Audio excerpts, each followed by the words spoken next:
Perhatian. Konten ini mengandung konsep esensi ilahiyah yang membutuhkan aspek pemahaman mendalam, yang kemungkinan hanya dapat diakses dengan keterbukaan hati dan pikiran, untuk mencapai tingkat pencerahan dan kesadaran yang lebih tinggi. Teman-teman semuanya, kita kedatangan tamu istimewa lagi, Mas Sony Wicaksono. Selamat datang kembali di Ngaji Roso. Mudah-mudahan sehat selalu, terus menginspirasi sahabat semuanya lewat SAI Inspiratif ya, lewat Ngaji Roso. Jadi bawaannya Mas Sony itu adem banget gitu ya, dan mudah dipahami apa yang disampaikan. Sehat ya Mas Sony ya? Alhamdulillah sehat, Mas Ya. Hendra. Terima kasih diundang lagi teman-teman semua.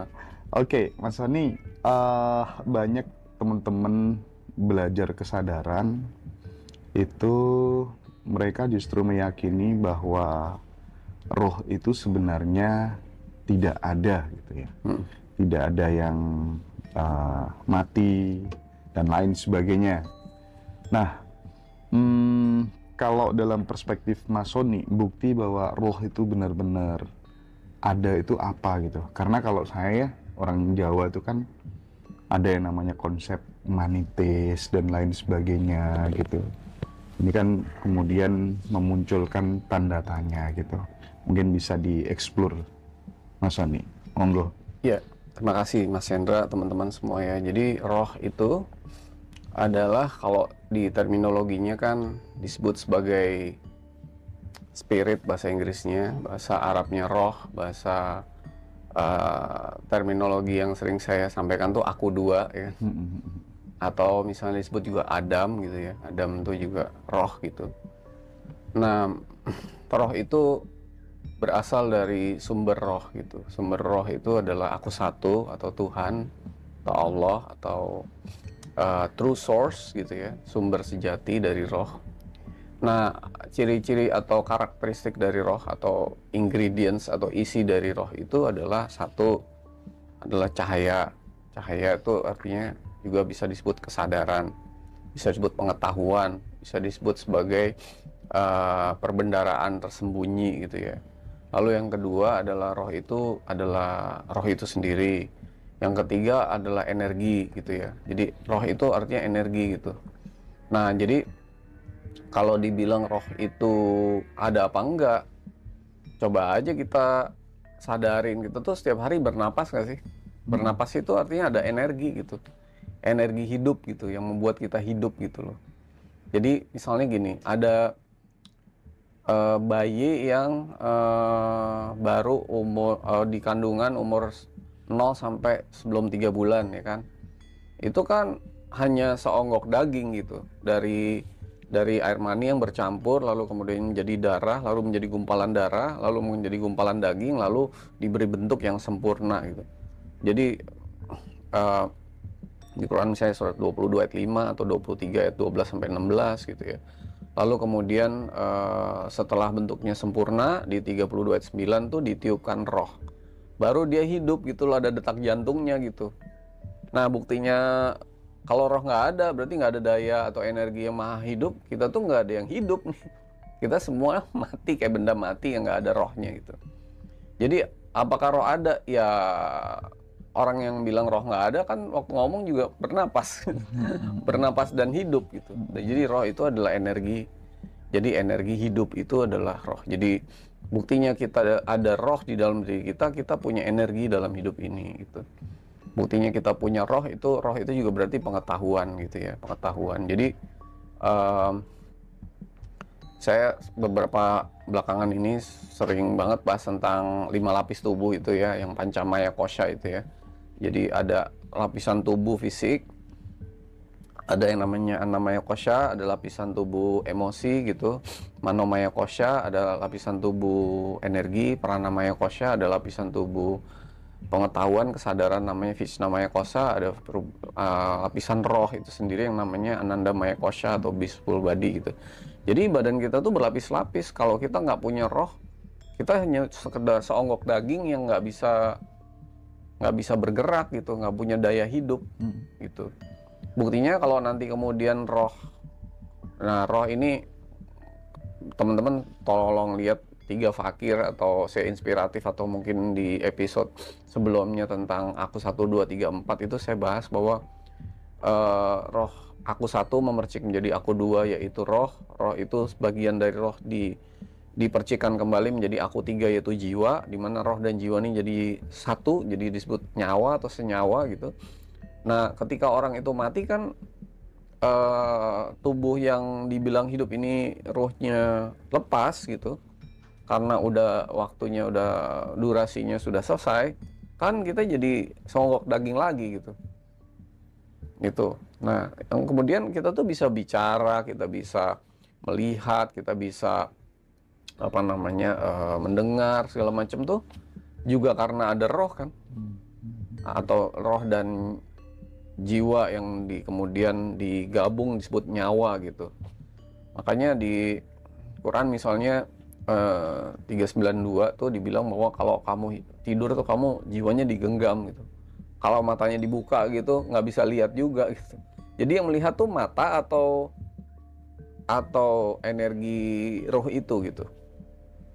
Yang mendengar itu kuping atau energi roh itu. Yang bicara itu mulut atau energi roh itu gitu. Nah sebenarnya kalau kita sadar itu ya, kalau dibilang roh nggak ada, terus siapa yang bisa membuat kita hidup dan bisa mendengar, melihat, bernapas dan sebagainya gitu. Jadi roh itu adalah energi hidup, zat hidup yang ada dalam diri setiap manusia.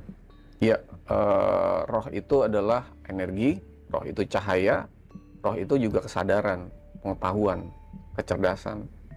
Itu jadi itu namanya roh gitu. Dan Tuhan adalah sumber dari semua itu.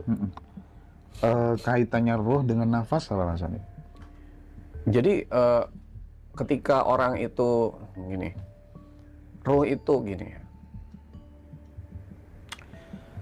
Tuhan itu kan sumber dari roh. Tuhan itu tidak terbatas.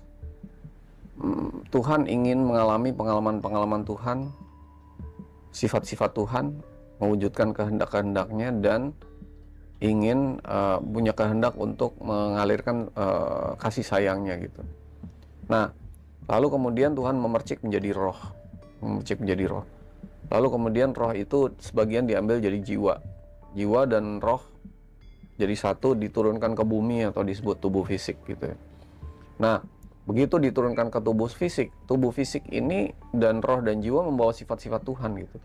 Salah satu sifat Tuhan tuh yang maha hidup gitu.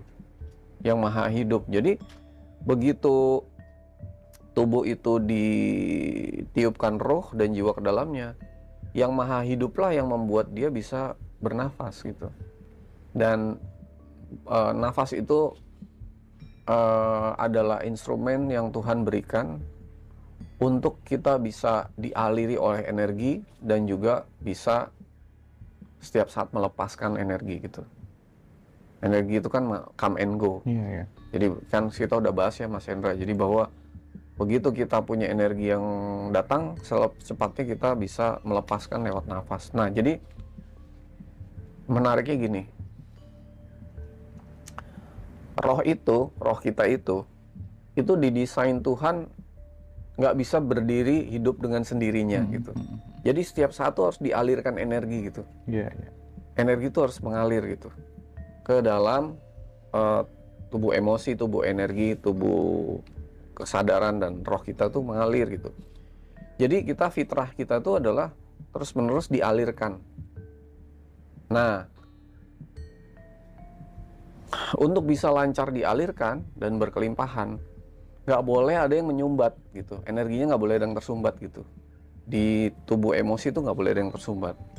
Jadi kan kita mau dialirkan, berarti harus salurannya tuh lancar gitu. Dan kalau kita sampai berhenti dialirkan, roh itu mati gitu.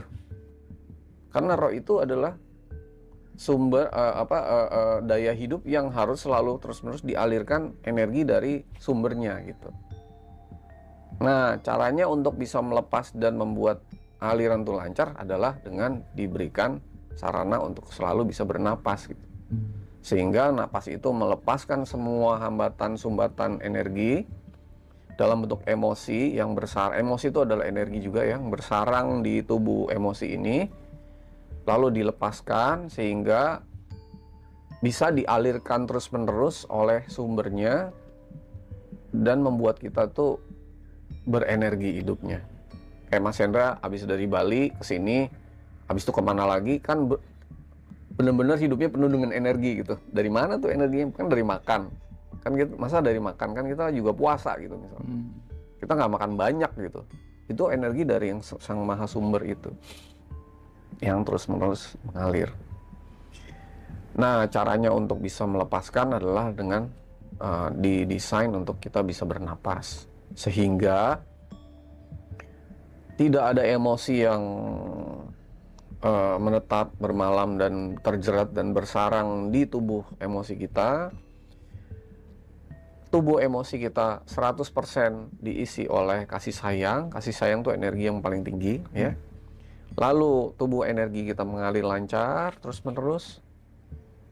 Dan tubuh fisik kita tuh bisa memperbaiki dirinya sendiri atau menyembuhkan dirinya sendiri atau self healing gitu. Nah, tubuh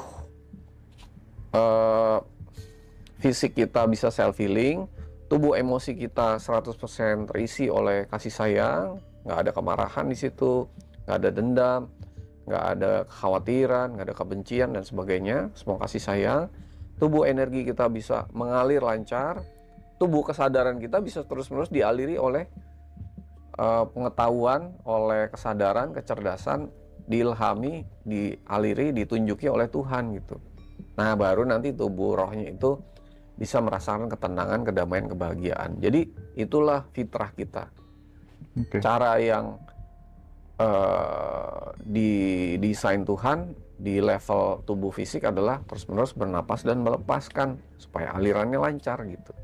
Itu hubungannya. Iya. Jadi kalau tadi aku menangkap nafas itu adalah tools yang dikasih oleh Tuhan supaya kemudian kita bisa senantiasa melepaskan energi-energi negatif, sehingga dengan begitu aliran-aliran dari Tuhan itu bisa masuk ke diri kita. Betul. Gitu ya, sehingga apa yang menjadi yang selama ini merupakan keinginan ego gitu ya, itu berubah menjadi kehendaknya. Betul. Gitu, kira-kira seperti itu ya. Betul. Mas Sony ya. Baik Mas, kalau di Jawa, karena saya tahu Mas Sony sebenarnya juga orang Jawa juga gitu ya. Kan ada konsep namanya Sangkan Paraning Dumadi gitu ya. Konsep Sangkan Paraning Dumadi ini kan sering kemudian dianggap sebagai sebuah pertanyaan-pertanyaan yang sangat esensial tentang kita ini siapa, asalnya dari mana, mau kemana, dan nanti akan seperti apa setelah perjalanan di sini gitu. Nah, bagaimana Mas Sony menjelaskan hal ini dalam perspektifnya yang saat ini gitu? Iya, itu pertanyaan yang abadi itu ya. Jadi ada 4 pertanyaan abadi itu. Pertama kali adalah kita ini siapa? Kita ini asalnya dari mana? Habis hidup ini kita mau kemana? Dan hidup ini kita ngapain gitu. Jadi kalau kita bisa jawab 4 pertanyaan ini, sebenarnya hidup itu pertanyaan mendasarnya terjawab gitu. Nah, pertanyaan pertama adalah kita ini siapa? Who am I? Who am I gitu kan. Nah, makanya aku ini siapa? Kalau dibilang aku ini Sony, sebelum dinamai Sony, aku ini udah ada gitu. Kalau aku bilang aku ini pria, sebelum hidup ini, sebelum aku hidup dan diberikan jenis kelamin pria, aku udah ada gitu. Kalau dibilang aku ini adalah mantan banker, dulu aku udah ada sebelum jadi banker, dan setelah jadi banker pun aku ada juga. Kalau aku dibilang aku ini adalah identitas kita itu bukan kita gitu, kira-kira gitu. Nah, itulah yang saya sebut sebagai aku 4 kita gitu, identitas kita gitu. Nah, kalau dibilang ke aku ini misalnya aku marah gitu, sebenarnya bukan aku yang marah gitu. Aku merasakan emosi kemarahan. Oke. Setelah marah, aku tetap ada, sebelum marah aku pun ada. Jadi yang marah bukan aku gitu. Jadi di level aku 3 itu ada pikiran, perasaan, persepsi, emosi, memori, imajinasi, ilusi, dogma, doktrin, konsep, apapun gitu. Adanya di aku 3. Jadi ini juga aku juga nih. Nah, kalau kita masuk ke dalam lagi, sebenarnya aku yang tadi kita lepasin semua aku itu yang dalam bentuk aku 3 atau jiwa itu, ada namanya aku 2 gitu. Aku 2 ini adalah percikan Tuhan atau roh yang selalu merasakan ketenangan, kedamaian, kebahagiaan, dan selalu diilhami oleh kebenaran. Di aku 4 pusat kesadarannya otak, menghasilkan pikiran. Di aku 3 pusat kesadarannya adalah jiwa, menghasilkan perasaan. Di aku 2 pusat kesadarannya adalah nurani yang menghasilkan kebenaran. Di aku 1, nah kalau kita sudah bisa melebur dari aku 2 larut dan luruh ke dalam aku 1 adalah pusat dari semuanya, sumber dari semuanya. Jadi kalau ditanya siapa aku, nah tergantung nih akunya yang mana dulu nih. Aku 4, aku 3, aku 2, apa aku 1 gitu. Nah ini kalau saya ceritain bisa panjang sekali. Cuman intinya kembali kepada Tuhan, itu kembali kepada aku gitu, bukan kepada sosok tertentu di mana gitu kan, karena Tuhan kan tidak terbatas. Di sini, di sana, di mana-mana tuh ada. Makanya saya suka bilang Tuhan bukanlah sosok, Tuhan adalah sumber dari energi, roh, dari kecerdasan, kesadaran, dan juga dari sifat-sifatnya gitu kan. Nah, terus jadi pertanyaan aku nih siapa? Aku adalah ruh yang berasal dari Tuhan gitu. Terpercik dari Tuhan. Tuhan tuh apa? Tuhan tuh sumber dari roh segala-galanya. Lalu pertanyaan kedua adalah jadi siapa aku? Aku dari mana? Nah, aku tuh dari Tuhan gitu. Aku dari Tuhan, dari sumber roh yang memercik menjadi roh, yaitu rohku. Lalu aku abis ini, jadi udah 2 pertanyaan. Aku abis ini hidup mau kemana gitu. Nah, roh itu tidak mengenal kata, kalau kita bicara aku yang sejati adalah roh, roh itu tidak mengenal kata mati gitu. Karena roh itu energi gitu. Energi itu nggak pernah mati mas, nggak pernah hilang. Kan hukum kekekalan energi kan. Energi tidak akan pernah hilang, tidak pernah sakit, tidak akan pernah menua, dan sebagainya. Jadi setelah hidup ini ya saya tuh diberikan kesadaran untuk memahami hidup sebelum ini dan hidup nanti ke depan mau ngapain gitu. Jadi ternyata ada hidup sebelum hidup yang ini dan akan ada hidup setelah yang ini gitu. Jadi hidup itu adalah sesuatu yang berulang gitu, berulang. Dan kita berubah bentuk casing atau kendaraannya atau aku 4-nya, tetapi aku 1 sudah memercik menjadi aku 2, dan aku 2, aku 3 ini diberikan kendaraan dari hidup ke hidup untuk mengalami pengalaman-pengalaman Tuhan yang beraneka ragam. Jadi setelah hidup ini aku akan kemana? Ya aku akan terus-menerus menjalani kehidupan yang berulang. Nah, jadi kembali ke Tuhan itu bukan berarti kita pertama kembali ke teritori surga dan neraka di mana nggak tahu gitu, kemudian kita nggak hidup lagi gitu, hidup cuman sekali gitu kan. Tapi hidup surga dan neraka adalah bukan tempat atau geografi, tapi sebuah kondisi gitu. Lalu hidup itu berulang. Nah, hidup itu harusnya kan berasal dari Tuhan, kembali kepada Tuhan. Kembali kepada Tuhan adalah kembali kepada aku 1. Jadi kita menjalani hidup ini, tetap menjalani hidup Mas Hendra dan teman-teman, tapi sudah kembali kepada Tuhan gitu.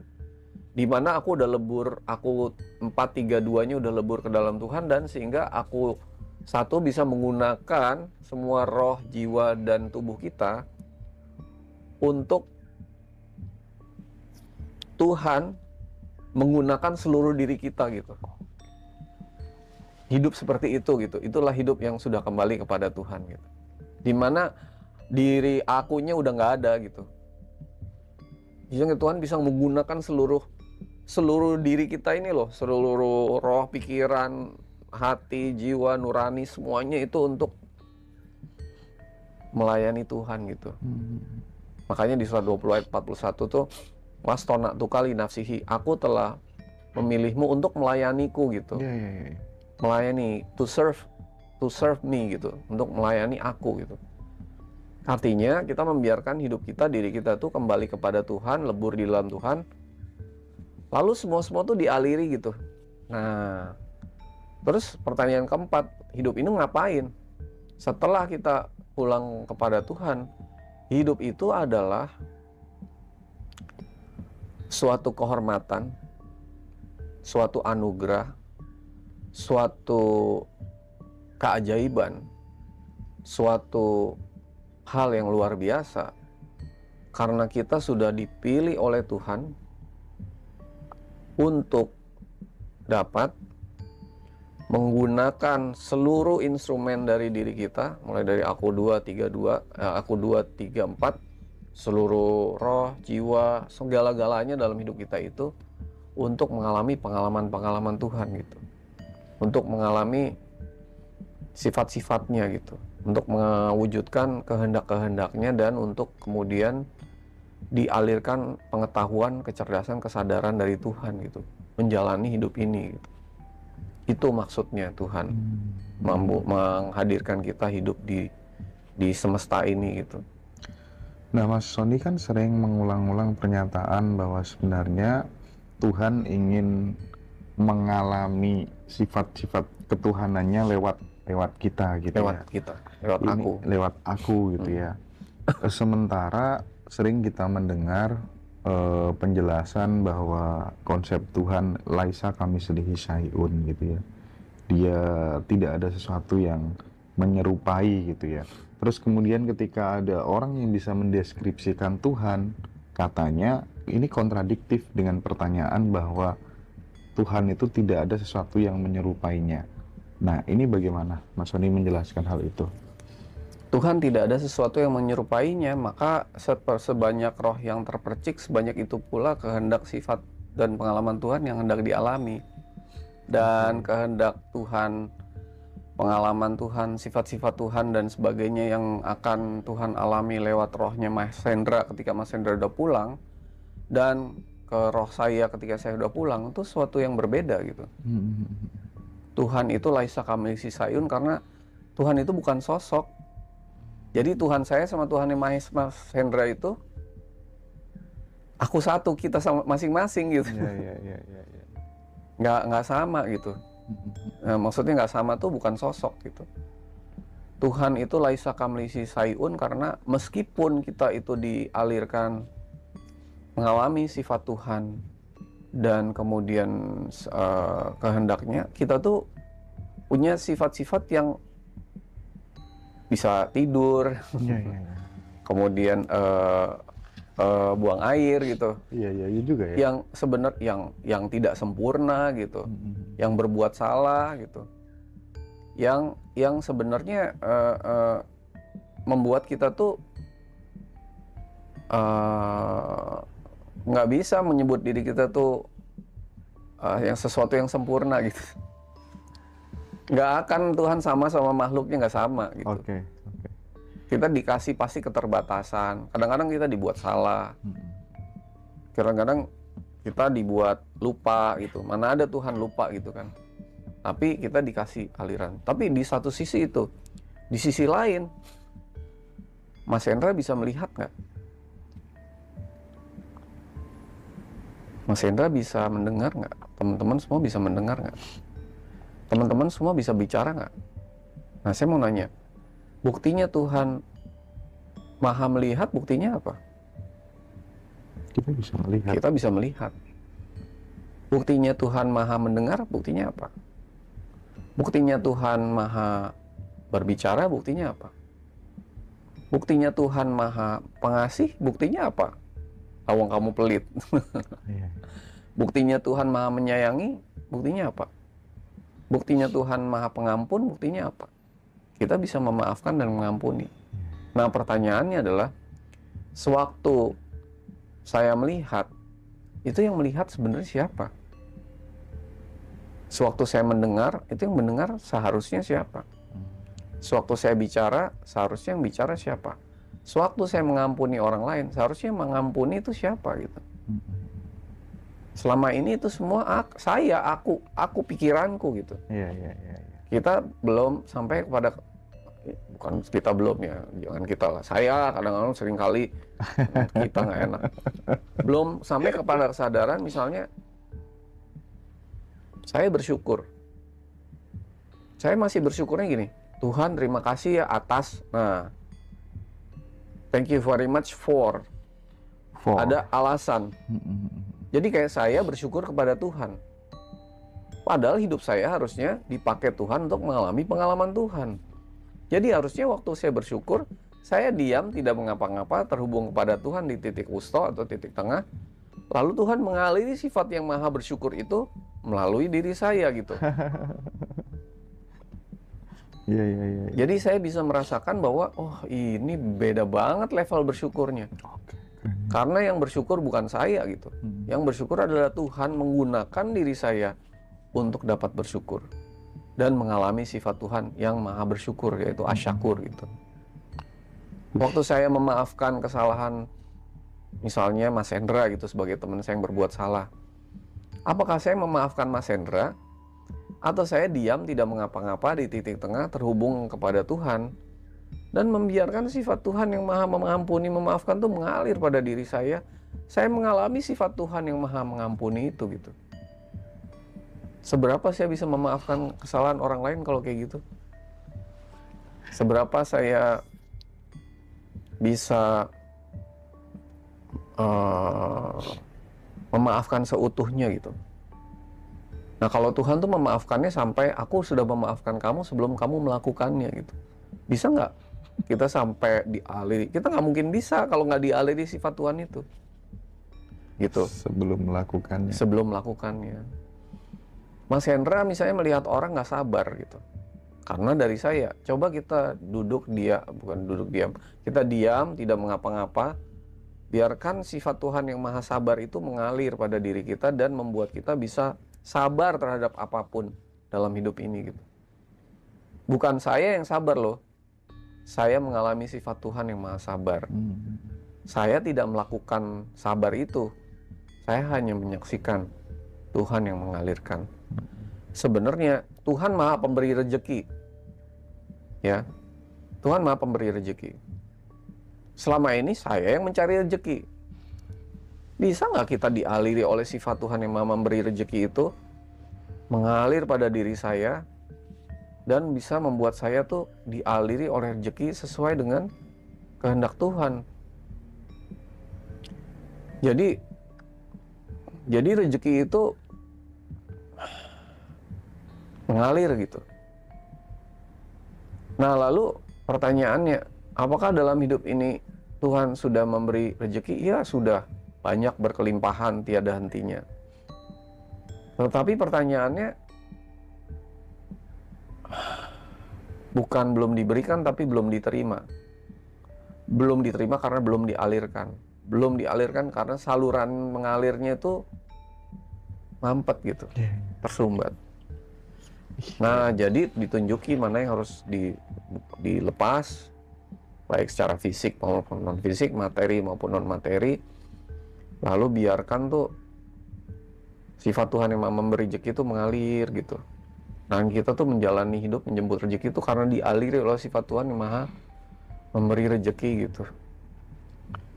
Jadi hidup itu sejahtera gitu, Mas. Iya. Itu yang Tuhan mau dalam hidup ini. Oke. Menarik banget penjelasan dari Mas Sony. Nah Mas, pada saat kita udah memahami secara mendalam tentang aku 1, aku 2, aku 3, aku 4, itu kan sebenarnya nggak ada beda antara aku dan kamu gitu ya. Kita semuanya sama gitu ya, terhubung satu sama lain. Dengan memahami aja ternyata belum cukup untuk sampai pada level praktik kehidupan. Misal kita udah tahu nih bahwa aku dengan Habib Bahar bin Smith itu sama gitu ya, kita sama gitu. Tapi masih sering marah ketika lihat Habib Bahar tuh ceramah terus mendiskreditkan orang lain gitu, sementara dia mendeklar sebagai seorang cucu Nabi dan lain sebagainya. Atau dengan Habib-Habib yang lainnya yang tidak mencerminkan perilaku Nabi, itu kita masih sering banget ke-trigger. Dan hal-hal yang lainnya gitu. Nah ini gimana advice dari Mas Sony supaya kita benar-benar tidak hanya jadikan ini sebagai wacana aja, knowledge aja, tapi kita benar-benar sudah bisa mengimplementasikan jadi sebuah experience, laku hidup, sudah di titik wusto tadi, netral terus. Itu gimana tuh Mas? Nah gini ya, pertama kesadaran aku 4321 tuh tidak hanya sekedar harus diketahui. Kalau orang itu tidak tahu, maka pengetahuan itu mengantarkan dia kepada tahu gitu ya. Dan setelah tahu, pengetahuan itu nggak berguna lagi sebenarnya. Lalu tahu menjadi sadar gitu. Setelah sadar tuh, pengetahuan nggak diperlukan. Setelah sadar, maka kita perlu mengalaminya gitu. Mengalaminya itu ya tadi ya, misalnya sebagai contoh kita sadar bahwa kita tuh tujuan hidup kita tuh untuk dipergunakan Tuhan, dialirkan oleh semua sifat-sifatnya gitu ya. Nah dengan begitu sadar tuh sebenarnya kita menjadi lebur ke dalam Tuhan. Jadi kita buka mata aja bisa, wow ini coba dulu aku nggak dipilih Tuhan untuk terpercik menjadi rohku. Aku nggak bisa ngalamin, bisa melihat gini loh. Bukankah melihat itu suatu hal yang luar biasa?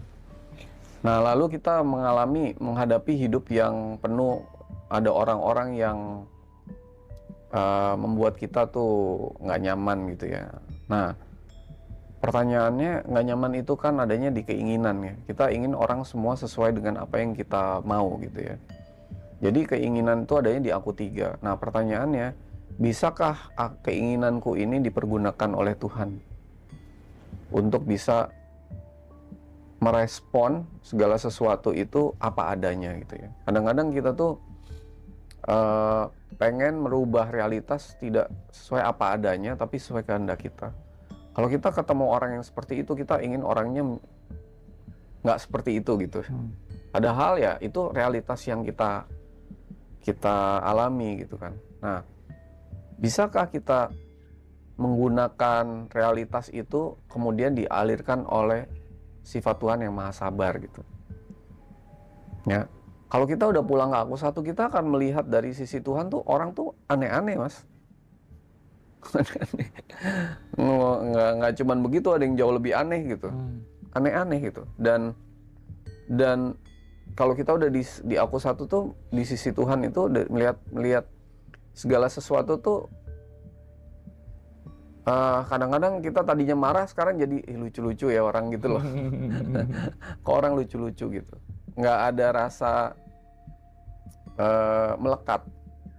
Ini melekat nih penting ya. Jadi suatu saat mungkin kita rasa ada emosi. Jadi emosi itu adalah energi Mas, yang datang dan pergi. Tapi jangan sampai melekat gitu.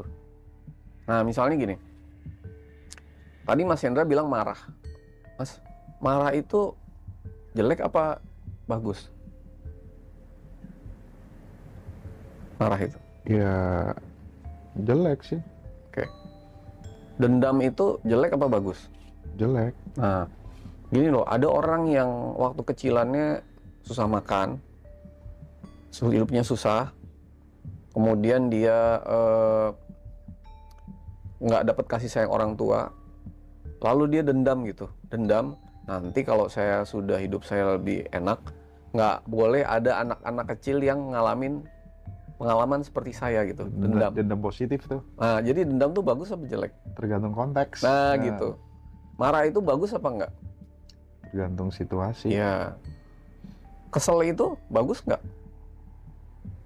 Kesel itu tadi Mas Yandra bilang kesel ngelihat orang kayak gini. Kesel tuh suatu emosi positif apa negatif? Tergantung. Itu netral loh. Emosi itu Tuhan ciptain netral Mas. Oke. Khawatir itu positif apa negatif? netral. Iya.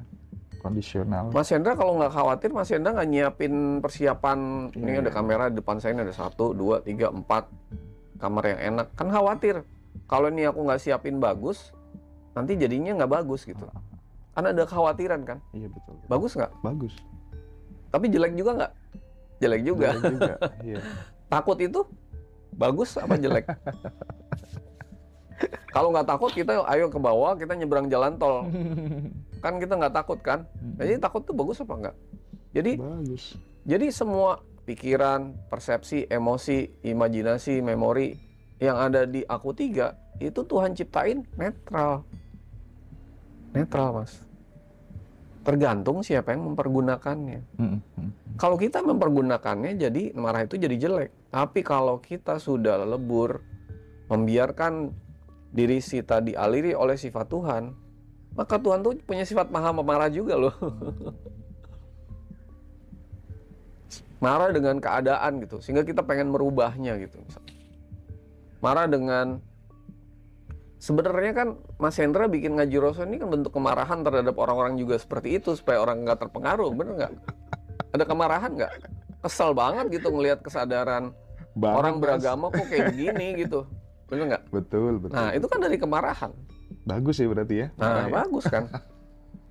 Jadi kalau ngelihat orang-orang seperti yang tadi Mas Hendra sebut namanya itu, kita jadi marah, lalu kita jadi membuat suatu program yang mengcounter sehingga orang punya kesadaran, sehingga nggak maaf ya nyium-nyium tangan kiai melulu gitu, Ludahnya gitu. ludahnya atau rokoknya, bekas apanya, sendalnya dan sebagainya.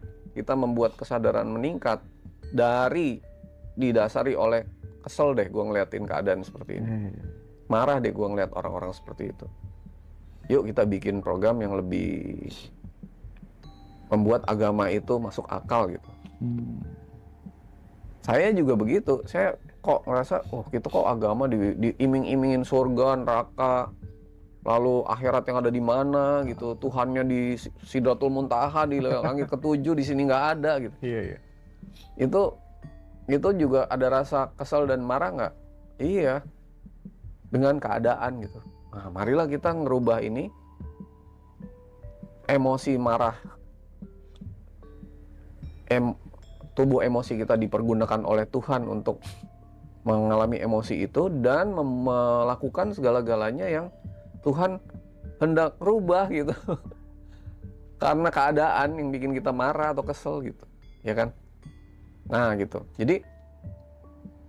Jadi boleh nggak marah dan boleh nggak kesel, boleh nggak khawatir, boleh nggak kecewa, boleh nggak dendam, boleh nggak?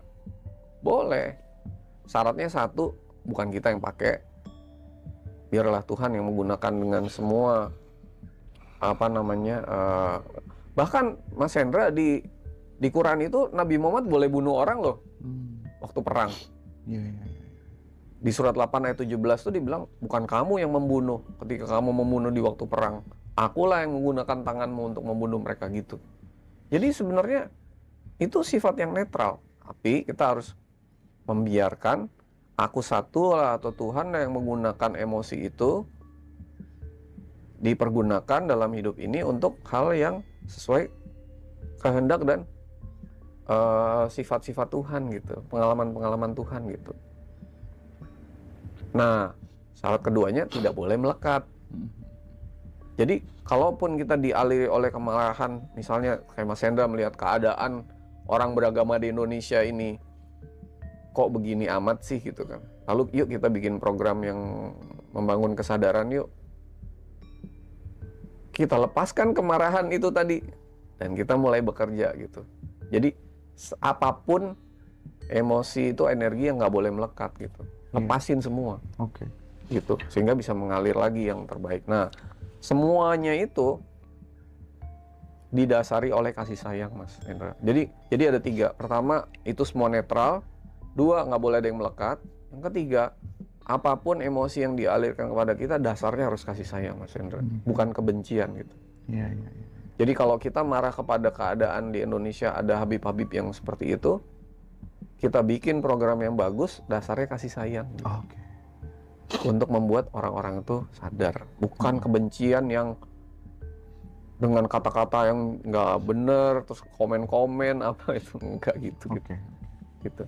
Nah, Mas, kalau kita ngomong tentang Nabi Muhammad yang kemudian dia membawa Islam gitu ya, yang kemudian sekarang ajarannya disebar luaskan kemana-mana gitu ya. Kita tahu bahwa dari kecil kita diajarin sama guru-guru agama, guru-guru ngaji kita, bahwa Islam itu adalah agama penyempurna, agama terakhir atau apa gitu ya. Tapi yang jadi pertanyaan adalah, jika kemudian Islam adalah agama yang terbaik, agama penyempurna, tapi kenapa bahasanya tidak semua orang bisa memahami? Kenapa hanya dikhususkan pakai bahasa Arab saja, yang sorry to say, justru dengan bahasa yang seperti itu justru melahirkan sebuah interpretasi yang nanti muaranya adalah perpecahan sampai bunuh-membunuh, pecah belah terjadi, dikotomi terlihat dengan sangat nyata jika memang itu dikatakan sebagai agama penyempurna dan terakhir gitu. Gimana Mas Sony menjelaskan hal ini?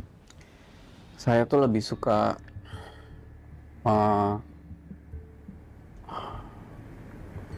menyadari bahwa din itu, ad-din itu adalah sikap,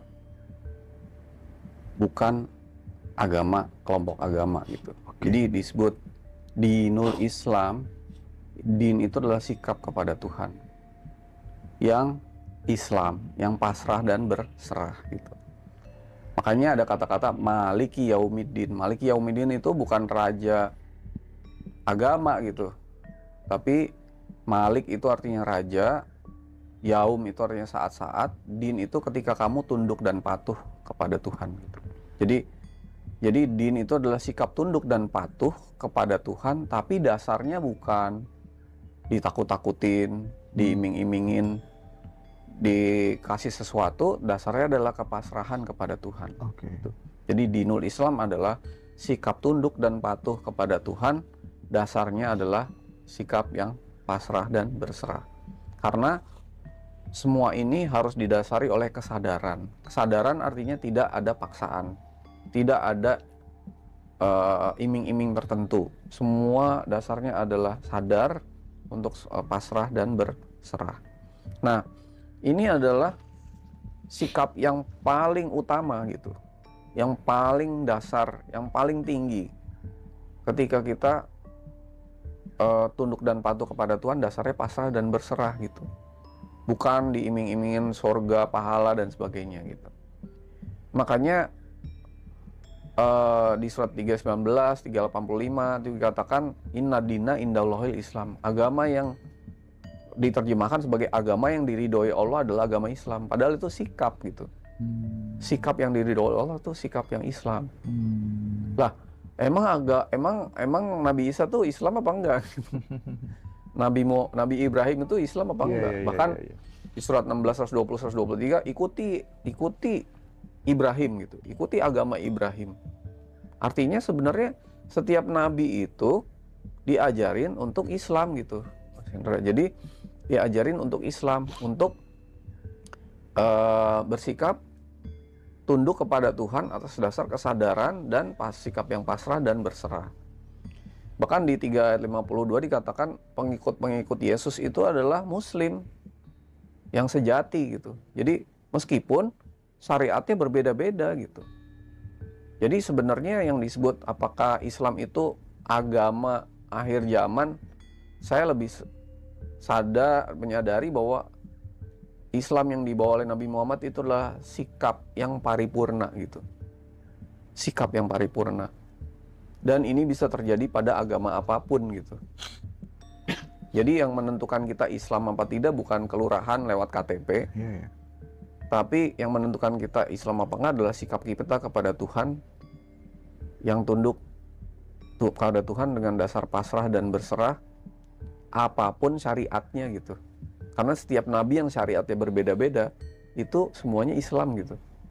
Berarti Islam itu tidak berdasarkan syariat yang hanya dibawa oleh nabi-nabi tertentu.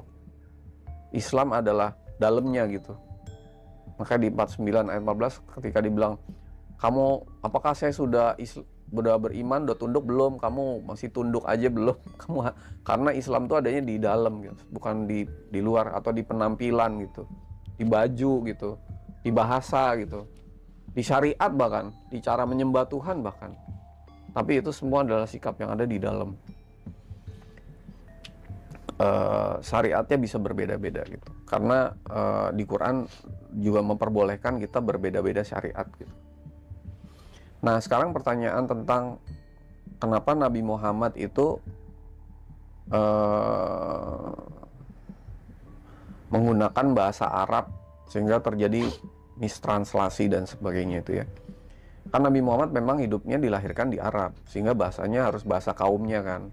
Di 14 ayat 4 itu dikatakan dengan bahasa kaum gitu. Bahasa kaum tuh bisa diterjemahkan sebagai macam-macam. YouTube ini juga bahasa kaum hari ini gitu kan. Jadi Nabi Muhammad nggak mungkin turun di Arab bahasanya bahasa Inggris kan, nggak mungkin. Bahasa yang tidak dimengerti oleh orang di situ kan. Jadi dia berbicara bahasa Arab.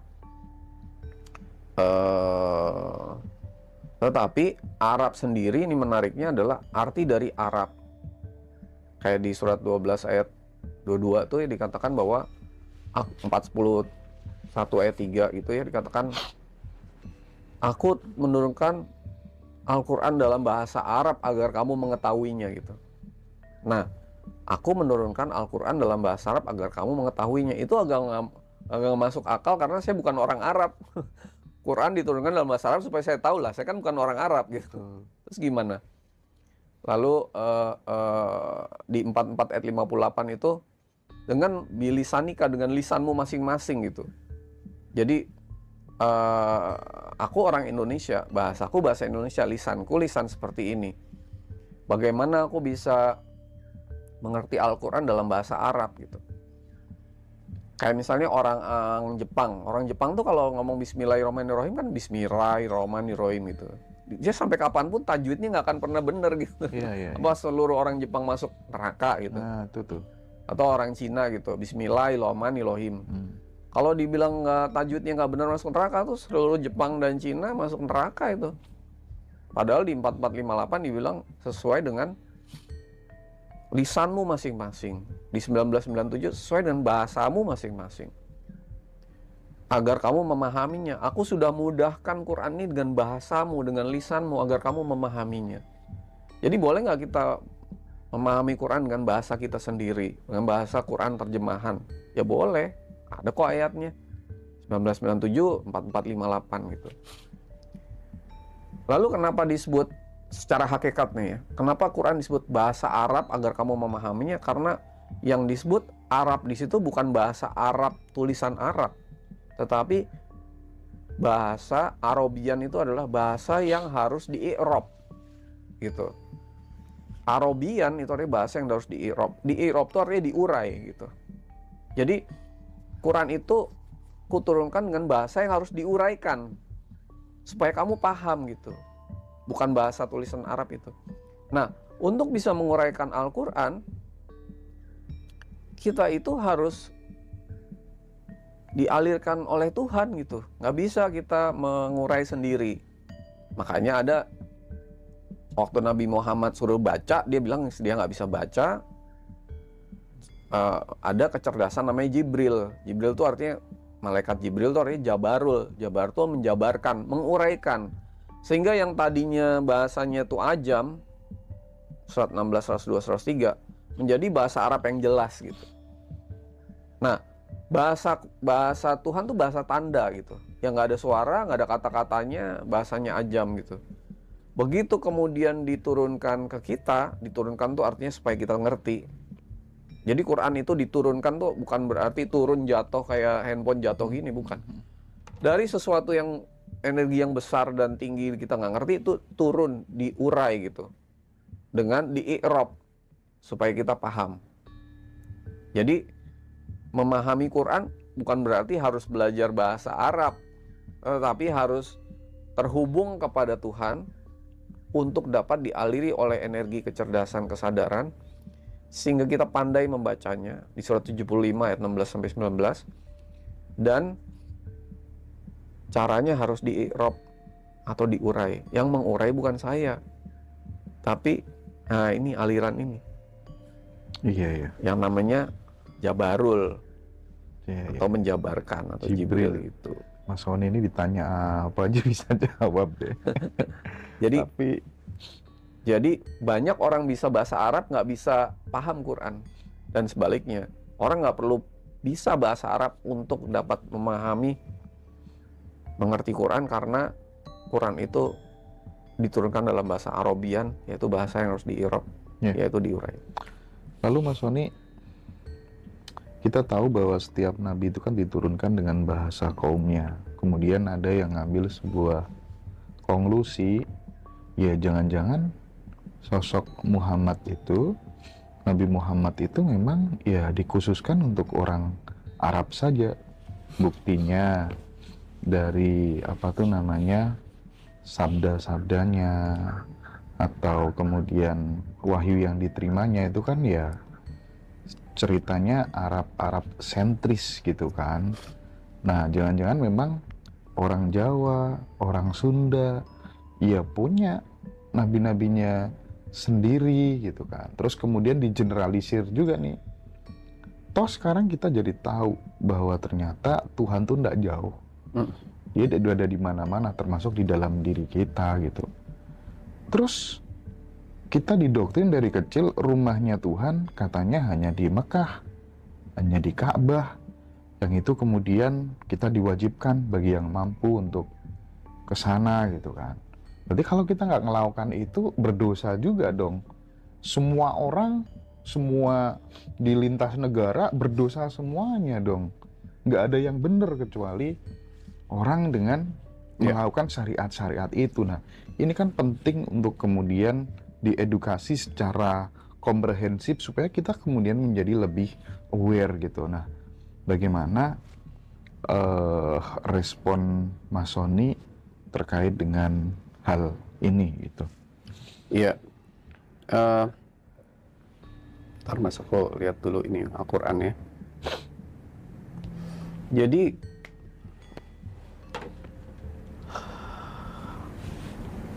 Allah itu akan mengutus utusannya di tempat yang tepat, situasi yang tepat, dalam kondisi yang tepat gitu. Pada saat dimana suatu tempat itu butuh utusan Tuhan, seperti misalnya Arab pada waktu itu zaman jahiliyah, maka utusan Tuhan itu akan menampil di tempat itu gitu. Tetapi ketika suatu tempat, lokasi itu mungkin kondisinya sudah baik-baik saja dan nggak ada urgensi untuk ada utusan menampil, maka Tuhan nggak akan menampilkan di situ gitu. Jadi saya termasuk yang ini ya, punya kesadaran bahwa nggak semua nabi turunnya di Arab gitu. Bisa di mana aja, bisa di mana-mana aja. Tapi memang karena Quran itu turun di Arab, dan tapi kalau saya ceritain hakikat terlalu dalam nanti pasti bingung gitu ya. Pas offline bisa aja menceritakan nabi-nabi yang sebelumnya, hidup-hidup yang sebelumnya gitu ya. Jadi akhirnya Quran itu membahas tentang utusan-utusan dari keturunan Ibrahim, dan itu semua di Arab. Padahal enggak, utusan Tuhan tuh bisa di mana saja. Dan nabi nggak cuma 25 kan. Nabi kan banyak gitu. Ada yang disebutkan, ada yang enggak kalau di Quran dibilang gitu kan. Jadi sebenarnya banyak gitu. Dan kita tuh sebenarnya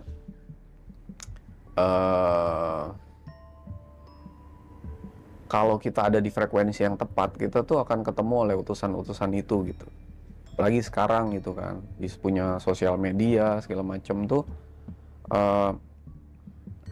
kita bisa melihat ini utusan Tuhan yang diutus Tuhan, atau misalnya masih ada di kesadaran aku 4, aku 3 gitu ya. Intinya carilah orang yang bisa mengantarkan aku untuk ketemu Tuhan kita secara langsung gitu, dan bisa menjelaskan tentang Tuhan secara langsung, sehingga aku bisa mengalami pertemuan dengan Tuhan secara langsung gitu, tidak tergantung kepada orang itu lagi gitu. Jadi yang seperti di Al-Baqarah 257 yang ingin menyempurnakan cahaya Tuhan gitu, bukan menghalang-halangi cahaya Tuhan itu dengan dirinya gitu, kira-kira gitu. Nah, ini akan bertemu kok utusan-utusan seperti itu gitu. Nah, eh, kalau melihat dari apakah kita, oke, qalbu mukmin baitullah kan tadi ya, tentang misalnya bait Allah gitu ya, bait Allah, baitullah ya. Itu di surat 3 ayat 96 tuh, kalau di 97 tuh kalau dibaca secara jelas, itu kata-katanya gini, rumah yang pertama kali mula-mula dibangun untuk manusia adalah ada di baitullah yang ada di Bakkah gitu. Di Bakkah itu artinya bukan di Mekah, dibakatin tuh artinya diberkati gitu. Tapi katanya kota Mekah namanya dulu Bakkah gitu. Bakkah jadi Mekah gitu. Artinya tuh diberkati. Jadi rumah itu dibangun di Bakkah tuh artinya diberkahi. Menjadi petunjuk bagi semua manusia gitu. Nah itu sebenarnya petunjuk bagi semua manusia kan. Kalau semua manusia kan dari Nabi Adam sampai akhir zaman. Nah, Ka'bah kan baru ada dari tahun berapa gitu kan. Nah, jadi sebenarnya yang disebut itu sebenarnya hakikat. Hakikat artinya petunjuk bagi semua manusia itu adanya di hati gitu. Padanya ada makom Ibrahim. Makom Ibrahim tuh bukan suatu ada di Ka'bah ada makom Ibrahim. Tapi makom Ibrahim itu hakikatnya makom tuh di tempat tertinggi. Ib itu sumber, abu, aba, ibu, ib, rahim itu kasih sayang gitu. Jadi sumber tertinggi kasih sayang Tuhan gitu. Adanya di dalam hati gitu. Nah, lakukanlah perjalanan ke dalam bait ini, ke dalam hatimu gitu. Hijul baiti man istata'a ilahi sabila. Lakukanlah perjalanan ini sesuai kesanggupanmu masing-masing. Jadi berhaji itu kalau dilihat dari Quran surat 3 ayat 96-97 itu ke dalam, Mas. Perjalanan ke dalam diri kita, ke dalam hati kita gitu, ke dalam bait kita gitu. Bukan keluar gitu. Nah, simbolnya oleh Nabi Ibrahim dibuatlah simbol gitu, namanya Ka'bah. Ka'bah itu adalah simbol dari hati kita gitu. Karena zaman dulu kan, zaman Nabi Ibrahim kan nggak ada kitab tertulis. Dia harus buat prasasti kayak zaman sekarang nenek moyang kita dulu kan bangun apa-apa menyampaikan pesan lewat prasasti. Iya, gitu. betul. Ya, jadi nilai-nilai prasasti. kearifan lokal itu lewat sesuatu gitu. Ya. Disuruh gali. Iya, prasasti itu dibuat oleh Nabi Ibrahim dan bersama Nabi Ismail ya gitu ya.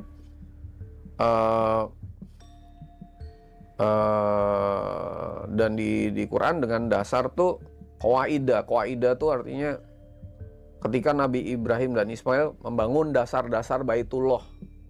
Qawaidah minal baiti. Qawaid itu aqaid. Aqaid itu akidah gitu. Jadi Nabi Ibrahim dan Nabi Ismail tuh membangun dasar-dasar Bait Allah tuh bukan bikin bangunan batu kayak tukang batu gitu loh. Tapi itu adalah akidah, qawaidah minal baiti, dasar-dasar akidah tauhid gitu.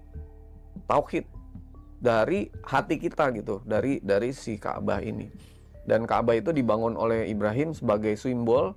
Di situ tertutup kan, kayak kotak tertutup. Kan hati kita kan sebelum dibuka kan tertutup. Oh iya Mas. Ketutup gitu, makanya ajarannya Al-Fatihah kan. Al-Fatihah kan membuka hati.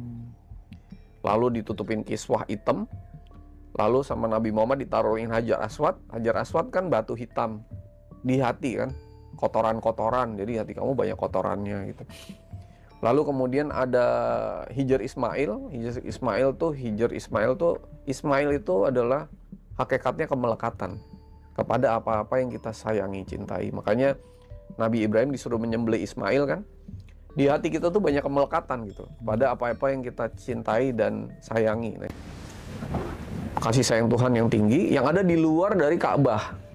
Harusnya kasih sayang Allah makom Ibrahim ini di dalam Ka'bah. Jadi gimana caranya supaya hati kita, bait Allah di dalam hati ini bisa disentuh oleh kasih sayang Tuhan atau makomun Ibrahim? Ya hatinya udah dibuka. Begitu Ka'bah itu dibuka kayak kado dibuka gitu, makom Ibrahimnya ada di dalam gitu.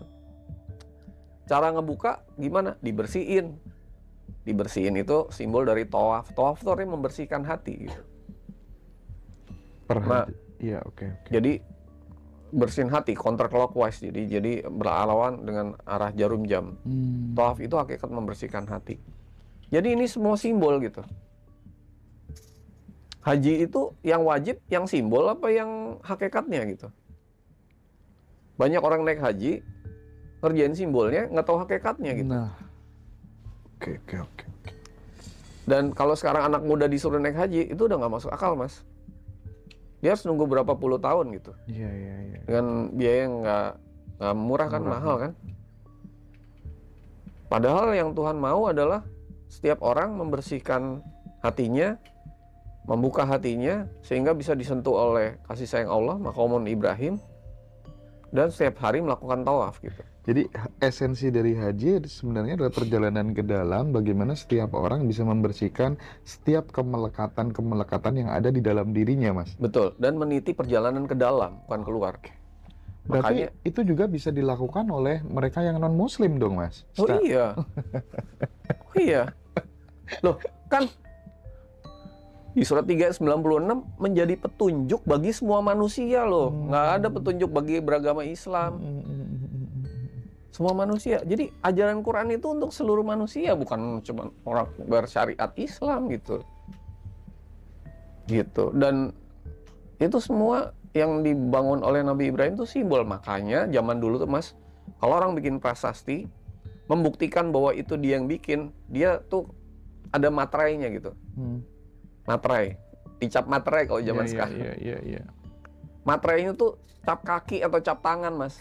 Coba kita lihat prasasti di Kutai, di Jawa Barat, di mana-mana tuh ya zaman dulu ya. Orang tuh kalau bikin prasasti, Mas, batu tuh orang zaman dulu kan ya, sakti gitu. Iya. Ditempelin tangan begitu. Nah, itu juga di Mekah kan ada capnya Nabi Ibrahim gitu. Berarti yang bikin benar-benar dia. Tujuannya untuk menyadarkan manusia bahwa ini semua nih simbol yang ada di dalam hatimu gitu. Makanya lakukanlah perjalanan haji ke dalam, bukan ke Mekah gitu. Menarik. Ya boleh dong kalau mau ke Mekah juga, Iya, tapi harus boleh. tahu hakikatnya gitu. Hakikatnya Perjalanan ke dalam. Jadi makanya ketika perjalanan menuju kepada Tuhan berhenti, perjalanan di dalam Tuhan itu dimulai. Oke. Ketika kita berhajinya masih ke Mekah, berarti kita masih menuju kepada Tuhan. Kayak Mas Hendra bilang, Tuhan ada di Mekah, di sini nggak ada. Kalau kita sholat di Mekah, pahalanya lebih banyak daripada di sini, berarti Tuhannya masih menuju. Ketika perjalanan menuju kepada Tuhan itu berhenti, perjalanan haji sesungguhnya itu perjalanan di dalam Tuhan dimulai. Bahwa kita udah di dalam Tuhan. Gitu. Oke. Satu yang menarik banget, ini Sony Effect sih. Teman-teman di Ngaji Roso Peduli itu akhirnya di sebuah komunitas yang kita bangun tuh mulai menyadari, mulai curiga. Jangan-jangan rezeki yang masuk di kita itu sedikit, uang yang masuk di kita itu sedikit, kurang, itu karena kita itu suka ketika kemudian menerima sesuatu pemberian dari orang lain, tapi kita lupa untuk kemudian tidak kasih ke orang lain pula gitu. Jadi kita menjadi sadar bahwa kalau pengen terima banyak, ya udah kasih dulu yang banyak gitu. Kesadaran itu nampaknya masih sangat kurang. Jadi ketika sering ngobrol sama Mas Sony, akhirnya kita jadi punya kecurigaan seperti itu, Mas. Dan saya sangat concern dengan tema ini. Kenapa? Karena harapan saya ketika kemudian di setiap jiwa-jiwa manusia itu sibuk tumbuh kesadaran untuk senantiasa hidup dengan banyak memberi, bukan sebaliknya, ini efeknya untuk sebuah bangsa itu sangat luar biasa. Nggak mungkin dong dia hidupnya dengan banyak memberi kok mau menggarong uang rakyat. Korupsi di mana-mana di segala bidang begitu. Nah, saya pengen sekali lagi aku pengen bahas ini dengan Mas Sony diulang-ulang supaya kemudian teman-teman knowledge-nya ini benar-benar masuk ya ke teman-teman semuanya dan bisa menghasilkan sebuah output perilaku yang kita idealkan dan kita cita-citakan bersama. Monggo Mas Sony. Jadi Mas Hendra, semua itu kan energi ya. Kita tuh nggak bisa hidup tanpa dialirkan energi dari Tuhan. Energi yang memadat namanya materi gitu. Jadi kalau kita mau terus-menerus dialiri, dan kita nggak bisa hidup tanpa materi kan. Jadi materi itu harus dialirkan, dan Tuhan sudah memberi berkelimpahan. Tuh. Tapi kitalah yang menahan, itu kan seringkali saya ulang begitu. Jadi jangan minta rezeki banyak kalau kita sedang menahan energi gitu. Ya kalau Tuhan bilang, ya Tuhan berikanlah aku rezeki, ya kamu lagi nahan energi gitu kan. Lalu tadi mengalami sifat Tuhan yang maha memberi rezeki, tapi kita nahan energi, ya itu mah nggak kejadian gitu loh. Semua ini energi Mas. Jadi kalau energi nggak dialirkan, maka dia akan stuck gitu. Nah sekarang daripada kita minta Tuhan untuk mendapat rezeki yang banyak, mengapa tidak kita menyadari bahwa Tuhan sudah memberi rezeki banyak berkelimpahan, tetapi akulah yang menahan energi itu mengalir, sehingga kita memohon dibimbing oleh kasih sayang Tuhan, mana-mana hal yang masih menahan itu gitu.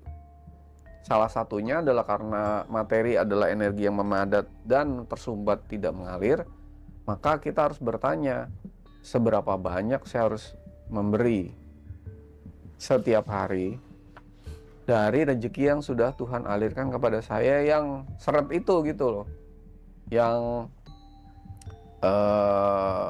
tidak mengalir dengan lancar. Tiap orang punya resep yang berbeda-beda gitu. Jadi misalnya saya sama Mas Hendra sama orang lain bisa berbeda, tapi biarlah itu dialirkan oleh Tuhan, bukan yang kita mau gitu loh. Berlebih-lebihan itu juga nggak bagus. Betul. Karena gini loh, kan energi itu kan dialirkan. Kalau kita membuang energi terlalu banyak, sementara alirannya kecil, kan kita lama-lama mati kan, betul nggak? Nah, atau kekurangan energi gitu. Jadi energi jangan dibayangkan kayak memberi 100.000 itu energinya lebih kecil dari memberi 1 juta gitu. Bukan. 100.000 buat orang tertentu itu membuka pintu yang lebih besar dibanding orang yang memberi 1 miliar gitu. Karena tiap orang punya takaran yang berbeda-beda. Nah, berapa takarannya jangan nanya ke saya. Tanyalah ke aku satunya gitu. Berapa sih Tuhan saya harus memberi setiap hari supaya energi ini mengalir lancar, dan salah satu energi tadi materi mengalir lancar, dan aku bisa dialiri oleh sifatmu yang maha memberi rezeki itu, Ar-Razzaq itu, untuk bisa Ar-Razzaq ya namanya, bener ya? Iya. Untuk bisa mengalami sifat yang maha memberi rezeki itu, supaya aku mendapat rezeki yang mengalir lancar. Sudah menjadi kehendak Tuhan lah kita tuh hidup sejahtera Mas, bukan berlebih-lebihan loh. Sejahtera dunia akhirat selama-lamanya gitu. Waktu kita mati, waktu kita hidup, waktu kita dibangkitkan hidup kembali, selalu sejahtera dunia akhirat. Dunia akhirat itu artinya dunia kita sejahtera, akhirat kita berkelimpahan gitu. Dunia kita berkecukupan, akhirat kita berkelimpahan. Nah jadi karena ini hukumnya aliran dan harus terus-menerus dialirkan dan salurannya harus lancar, maka kita perlu setiap saat terhubung dan mohon dibimbing untuk supaya semua yang menahan, menghalangi, menghambat, membatasi itu dilepaskan. Dan harus setiap hari. Jadi jangan nunggu memberinya cuman setiap setahun sekali 2,5 liter beras gitu. Pasti hidupnya melarat. Iya. Tentu Mas. Menarik tuh statement terakhir itu. Jadi ada kawan ketika dapat rezeki, tapi ngasihnya selalu 2,5% gitu. Menis ya. 2,5%, 2,5 liter. Dan aku melihat melarat hidupnya gitu ya. Nah, makanya gini Mas, aku tuh kan, ya mungkin banyak teman-teman juga yang seperti aku. Maaf, boleh aku potong nggak? Iya. Ada orang Islam katanya 2,5%, lalu orang Kristen perpuluhan 10%. Nah, banyak orang yang beragama Kristen hidupnya kok lebih enak. Iya bener lah, itu nyata lah. Iya, karena secara energi dia mengalirkan lebih banyak. Tuh. Lalu orang yang beragama Islam bilang nggak apa-apa, biarin kita hidup di dunianya melarat, nanti yang penting di akhiratnya kita happy gitu. Itu kan ilusi. Tuh dapet tuh teman-teman ya. Nah, aku melanjutkan Mas Sony. Jadi banyak juga teman-teman yang seperti aku cepat sekali belajar ketika melihat sebuah story gitu. Karena dari situ kita nanti akan mencari moral story-nya apa gitu. Nah, aku pengen menggali lebih dalam lagi. Mohon maaf kalau aku sih pengennya Mas Sony cerita gitu ya, yang waktu dapat keajaiban soal rumah itu, menurutku itu inspirasi buat aku secara pribadi gitu, dan aku berharap teman-teman bisa denger langsung dari Mas Sony gitu ya, tujuannya supaya kemudian teman-teman, ya Allah, nyata ya ternyata kalau kemudian kita hidup dengan banyak memberi, keajaiban itu ya datang tanpa kita minta-minta gitu Mas. Gimana tuh Mas? Bisa di-share ke sahabat semua Mas? Banyak sih peristiwa dalam hidup saya yang seperti itu. Iya. Saya itu di usia 28 saya udah direktur di bank asing gitu ya. Terus kemudian saya dianugerahkan hidup yang berkecukupan gitu, alhamdulillah. Lalu pada waktu itu saya misalnya Mas Hendra cerita tentang rumah gitu ya, saya pernah ceritain ke Mas Hendra juga tuh ya. Saya tuh ditunjuki Tuhan bahwa ternyata rumah saya yang dulu tuh energinya nggak bagus. Jadi ternyata rumah tuh ada energi juga. Saya baru tahu kan, saya dulu nggak tahu. Feng Shui lah, apalah segala gitu. Jadi saya harus pindah rumah. Nah, di kesadaran yang saya dapat, saya harus pindah rumah, menjual rumah saya, dan akan diganti dengan rumah yang lebih bagus gitu. Waktu itu saya nggak ada kepengenan pengen beli ganti rumah juga sih, pindah rumah gitu. Tapi karena dibimbing seperti itu, maka saya mulai nyari rumah gitu, nyari rumah kesana kesini nggak dapat gitu. Lalu pada suatu hari saya pernah ke trip jalan ke Amerika gitu ya, ke Washington gitu ya. Nah, ternyata di hotel yang saya tempatin, kebetulan di depan White House gitu ya, depan Gedung Putih tuh, ada hotel yang keren banget nih, hotel ini gitu kan. Namanya Hotel Hay Adams. Nah, itu ya. Hay Adams. Terus kok saya ngerasa, ini rumah gua nih nanti kayak gini gitu. Terus persis kayak gini gitu. Terus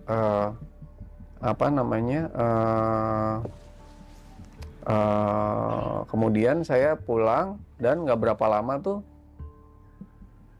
dapat rumah. Jadi malam-malam pulang dari kantor, akhirnya ada orang mau jual rumah. Lalu jam 8 malam, lalu saya telepon agent brokernya itu. Dia bilang, iya nih Pak, harganya murah sekali gitu.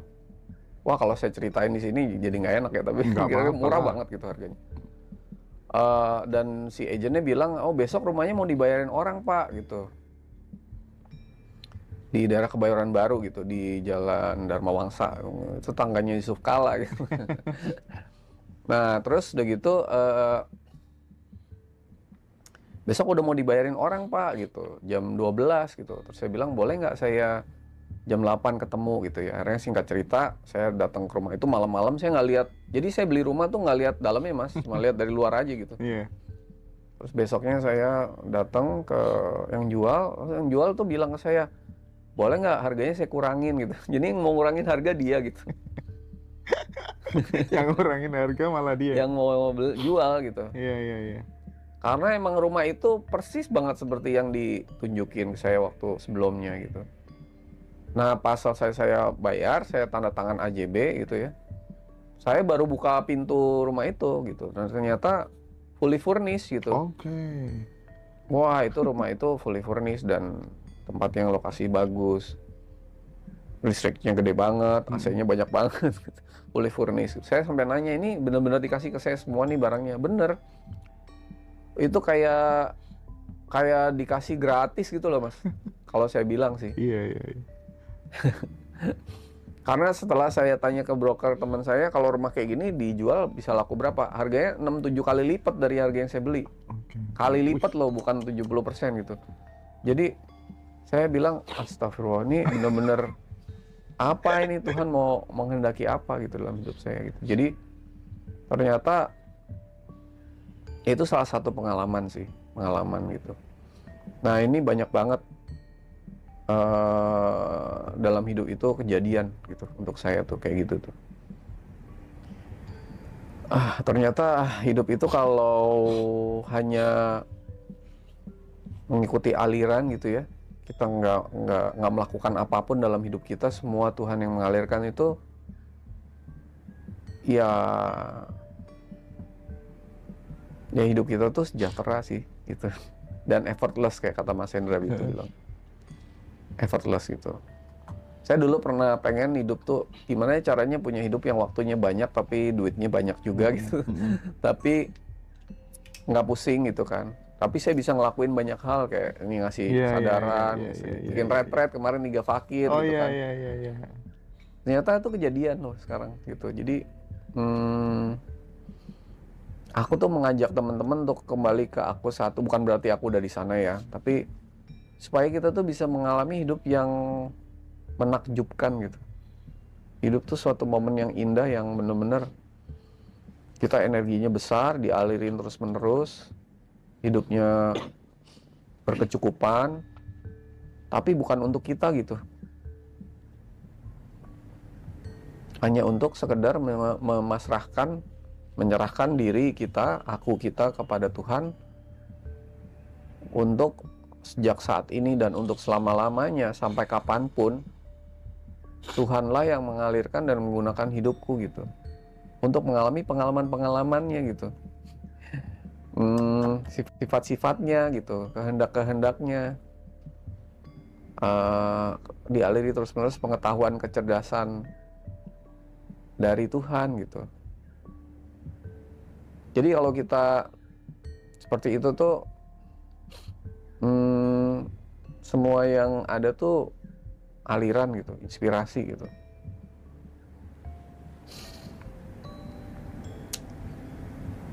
Bahkan ketika saya duduk di sini bicara sama Mas Hendra, aku kan nggak pakai persiapan gitu. Aku tuh nggak tahu apa-apa Mas Hendra gitu. Bukan lulusan IAIN gitu. Bukan lulusan apa gitu. Tapi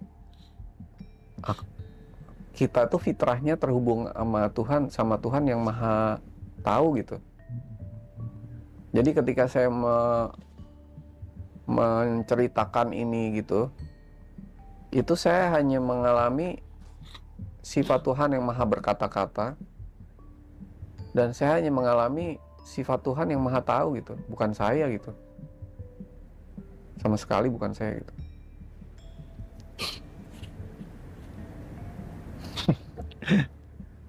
Dan waktu misalnya saya cerita Tuhan misalnya menghendaki saya menjual rumah karena energi nggak bagus ditukar dengan rumah yang lain, itu kan kehendak Tuhan Mas Hendra, bukan kehendak saya Mas. Bisakah kita setiap hidup kita tuh hanya mengalami kehendak-kehendak Tuhan aja gitu, dan melepaskan semua keinginan kita gitu? Terus orang nanya, Mas, saya nih begini, ini kehendak Tuhan atau keinginan saya ya?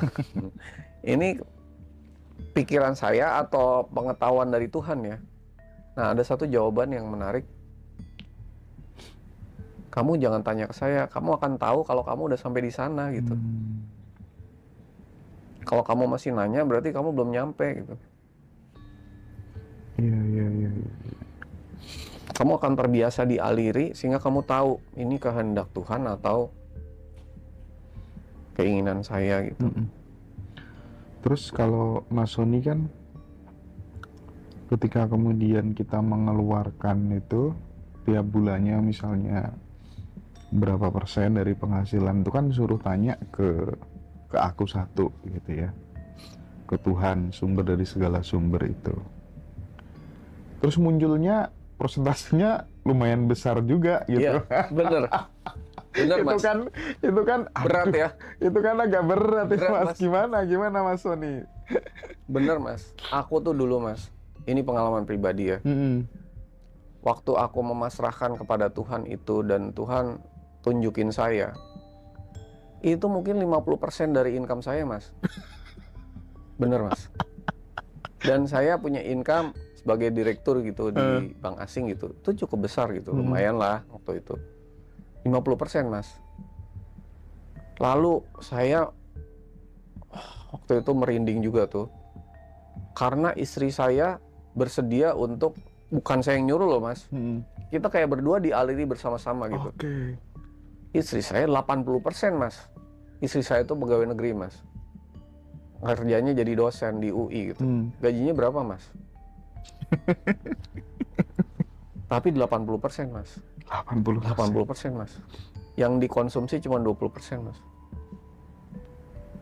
Tapi ya udah.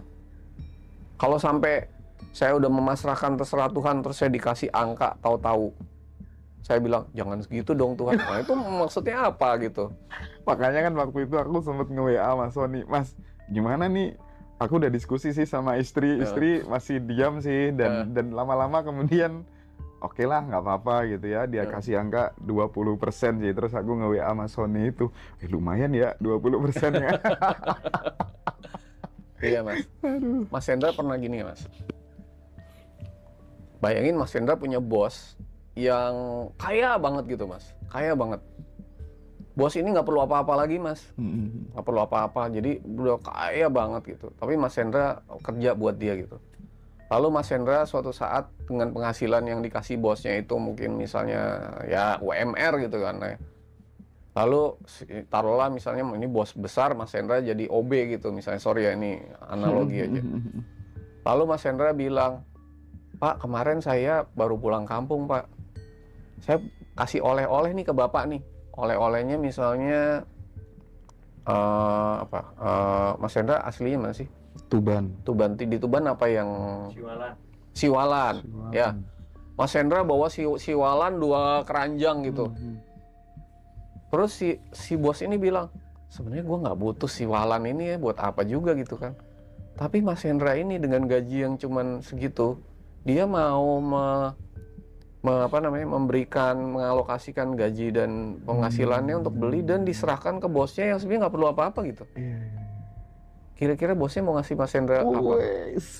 Kalau dia punya kekayaan yang kamu terbatas. Besok ini ya jadi direksi, jadi manajer, jadi apa gitu kira-kira. Ada plan gitu kan sebagai untuk menghargai effortnya dia gitu kan. Jadi sebenarnya ketika Mas Hendra memberikan sesuatu itu kepada Tuhan, kan memberi kepada Tuhan tuh sebenarnya. Tuhan kan ya sesama kan. Itu seberapa Tuhan happy-nya gitu. Iya. 905. Sedekah itu aku meminta sedekah pada kamu gitu. Tuhan meminta sedekah loh pada kita. Lalu Tuhan akan seperti apa gitu? Kamu akan dibalas dengan siwalan 1 karung apa 1 truk, atau apa dibalas pakai apa lagi gitu? Nah kita, dan Tuhan nggak ngelihat kamu ngasihnya siwalan atau apa, nanti ada manajer yang ngasih ke dia, mungkin ngasihnya lebih apa gitu. Mungkin kalau dikasihnya berkelebihan juga dia nggak suka gitu, yang pas buat dia gitu. Nah kalau Mas Hendra lebih seru lagi, Mas Hendra tanya dulu dong, bos sukanya apa bos gitu. Mas Hendra udah tahu kesukaan dia. Oh dia sukanya nih misalnya selain siwalan apa dari Tuban itu misalnya. Ada legen misalnya, gue suka legen, Mas Hendra bawain dia yang suka gitu, yang dia berkehendak gitu. Wah itu dia akan lebih happy ya, kira-kira begitu gitu. Nah lalu Mas Hendra tanya ke Tuhan, saya tanya ke Tuhan, kata-kata nggak penting ya, tapi kira-kira gini, sudah menjadi kehendak-Mu lah aku ini hidup sejahtera, mengalami sifat-Mu yang maha memberi, mengalami sifat-Mu yang maha memberi rezeki. Aku memasrahkan seluruhnya dan aku nggak mau salah gitu. Biarlah kasih sayangmu tunjukkan berapa, kepada siapa, bagaimana, di mana, kapan. 5W 1H itu kan. Where, what, which, when, who, how gitu. Nah, Tuhan akan kasih. Dan waktu Mas Hendra kasih 20% kemarin agak berat kan? Tapi habis itu apa yang terjadi? Tapi jangan baru kasih 2 hari, 2 minggu. Terus, kan keinginan adalah segala sesuatu yang membuat kenyataan tidak terjadi gitu. Ya Allah. Pasrahin aja, udah lepas aja gitu. Nah, Shadaqallahul Azim itu adalah sesuatu yang terjadi setelah kita melakukannya dan perlu waktu gitu. Perlu waktu. Ya sekarang kalau saya lihat lagi dulu, untung ya dulu saya mengikuti petunjuk itu gitu. Sekarang aliran yang saya dapat bukan cuma sekedar materi kan, tapi aliran kesadaran semua dapat, dibuka semua rahasia-rahasia, petunjuk-petunjuk gitu. Yang sebenarnya itu lebih bernilai, energinya lebih besar dibanding energi materi. Materi itu energi paling rendah, Mas. Kesadaran tuh energi yang paling tinggi, kasih sayang yang tertinggi gitu. Gitu. Jadi ini semua dialirkan kan. Karena materi yang nggak seberapa gitu. Yang menurut saya dulu banyak. Iya. Jadi kalau bahasa teman-teman santri itu, apa yang dialami kayak Mas Sony itu laduni namanya ya. Laduni, nggak belajar, tapi tiba-tiba dikasih tahu aja. Tapi kan itu sebenarnya ada sebabnya gitu ya. Tidak terus kemudian ujuk-ujuk gitu kan. Seperti bagaimana kemudian kita, ya bos ini senengnya apa sih gitu ya. Analogi yang bagus itu yang disampaikan sama Mas Sony. Dan sekali lagi tema ini akan kita ulang-ulang terus supaya kemudian teman-teman makin yakin, oh jangan-jangan aku hidupku tuh masih kurang, serba terbatas. Itu karena aku memberinya, ngelemparnya masih terlalu sedikit, atau jangan-jangan jarang ngasih gitu. Kayaknya gitu bukan jangan-jangan deh.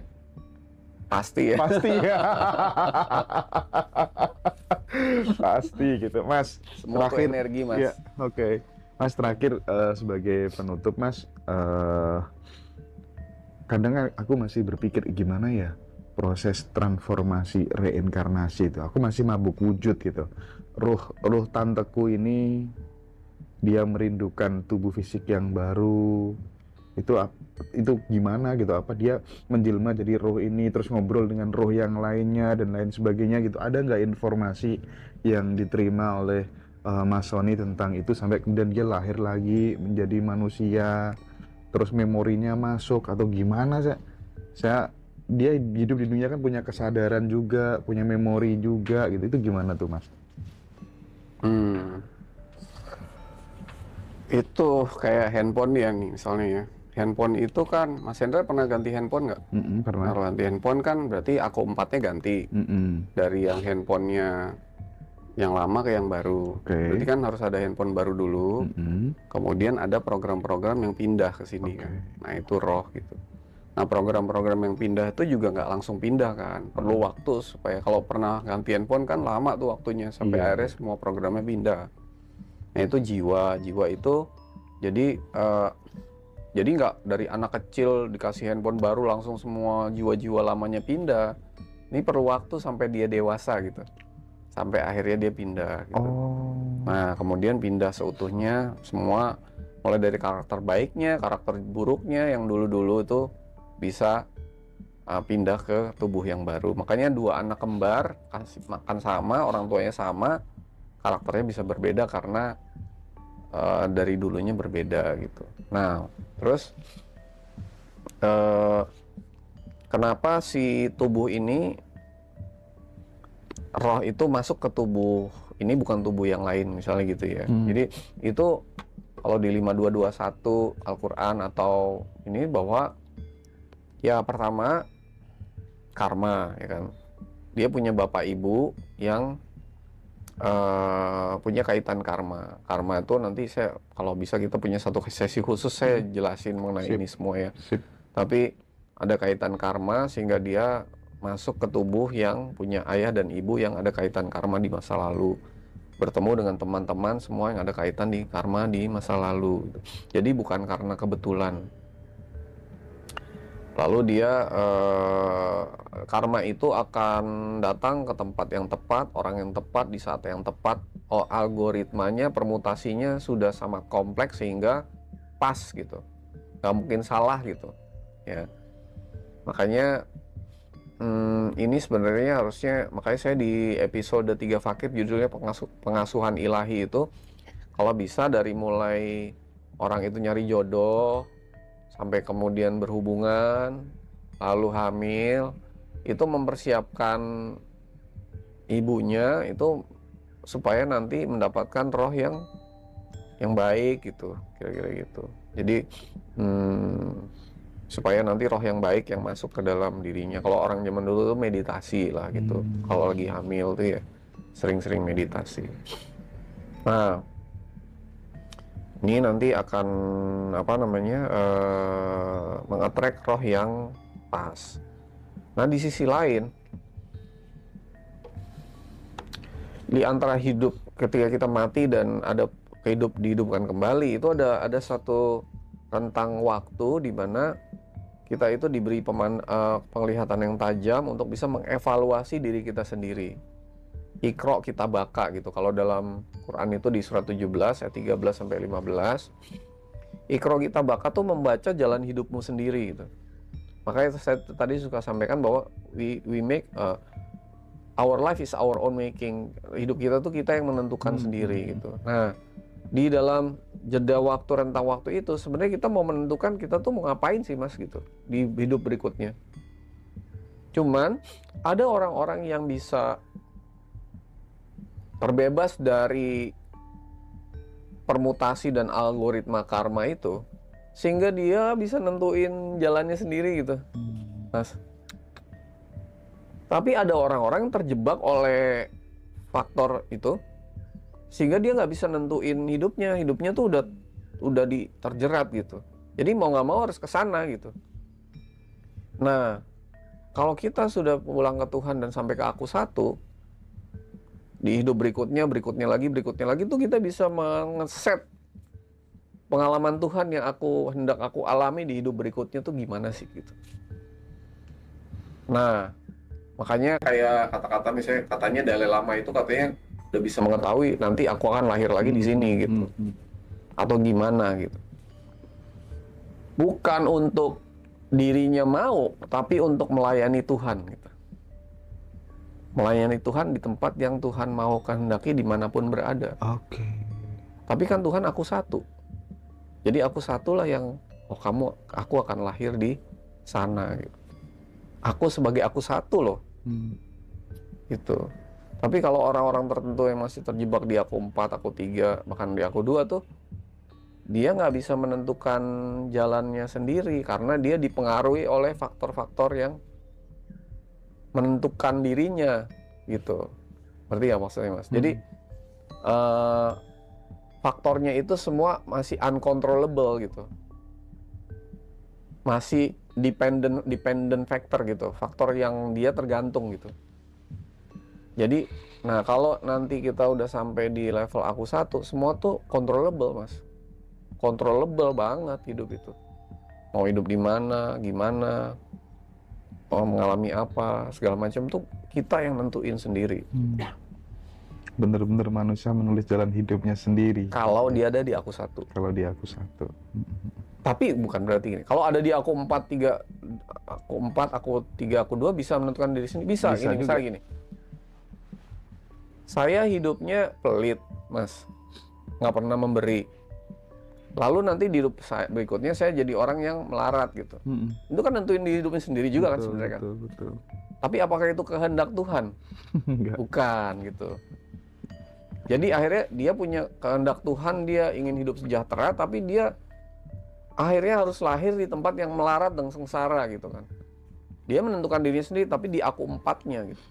Yang tadi saya bicara, kehendak Tuhan di aku satunya. Jadi kita in any way, kita nentuin hidup kita sendiri. Salahnya, sadar apa enggak waktu nentuin hidupnya? Atau masih dalam kesadaran aku yang lebih rendah, kira-kira gitu.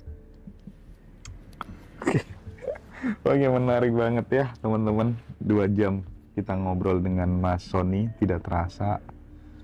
Banyak hal yang kita gali, yang kita dapatkan, dan yang terpenting adalah mulai sekarang kita praktik teman-teman.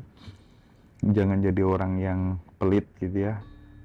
Mas Sony tadi menegaskan itu bukan jangan-jangan, itu memang pasti gitu ya. Jadi kita itu kekurangan karena memang tidak mau ngasih banyak gitu. Bayangkan jika semua orang punya kesadaran untuk hidup dengan banyak memberi, luar biasa banget. Sebenarnya ya. Maaf, boleh aku potong dikit, Mas? Bukan banyak Mas, tapi proper ya. Amal soleh itu bukan amal yang berkelebihan, tapi amal yang tepat gitu. Dan itu yang tahu juga teman-teman sendiri. Silakan berdialog dengan nuraninya, dengan aku satunya ya Mas Sony. Makasih banyak ya atas kebaikannya meluangkan waktu, supportnya ke Ngaji Roso, matur suwun sanget ya, sukses selalu Mas Sony. Makasih teman-teman yang sudah tergabung. Kita next episode kita akan bicara tentang karma secara komprehensif gitu ya. Makasih Mas. Makasih semua.